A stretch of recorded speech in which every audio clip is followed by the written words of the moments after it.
હવે જોઈએ સમાચારો વિગતવાર। જામનગરમાં મેમણ પ્રૌઢના રહસ્યમય મોતથી ભારે તંગ દિલ્હી। જામનગરના નેશનલ પાર્ક સોસાયટીમાં રહેતા અને તે જ વિસ્તારમાં ગુલગુલઝાર પાન ડેપો નામની પાનની દુકાન ચલાવતા બે પુત્ર અને બે પુત્રીઓના પિતા અબ્દુલ રશીદ પીર મામદ ધુઆવાળા નામના 55 વર્ષના મેમણ પ્રૌઢ પોતાની દુકાને પાનનો વેપાર કરતા હતા। તે દરમિયાન મોઈન બાપુ કાદરી નામનો શખ્સ ત્યાં પાન ખાવા માટે આવ્યો હતો અને પાન ખાધા પછી પૈસા આપ્યા ન હતા, જેથી તેની પાસેથી પૈસાની ઉઘરાણી કરતા તકરાર થઈ હતી, જેમાં મોઈન બાપુએ પાનના વિક્રેતા અબ્દુલ રશીદ મેમણ પ્રૌઢ ઉપર હુમલો કરી માર મારતા ઈજા થઈ હતી।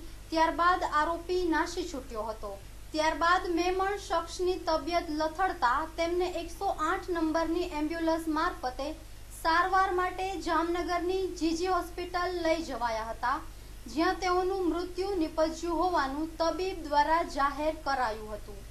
આ બનાવની જાણ થવાથી જામનગરના મેમણ જમાતના પ્રમુખ સહિતના હોદ્દેદારો અને જ્ઞાતિજનો મોટી સંખ્યામાં જીજી હોસ્પિટલમાં દોડી ગયા હતા। પોલીસને આ બનાવની જાણ થતાં city DYSP Andrews Macwan, incharge chief inspector RV Vichhi, PSI IK Shaikh અને એલકે પરમાર સહિતનો સ્ટાફ બનાવના સ્થળે દોડી ગયો હતો।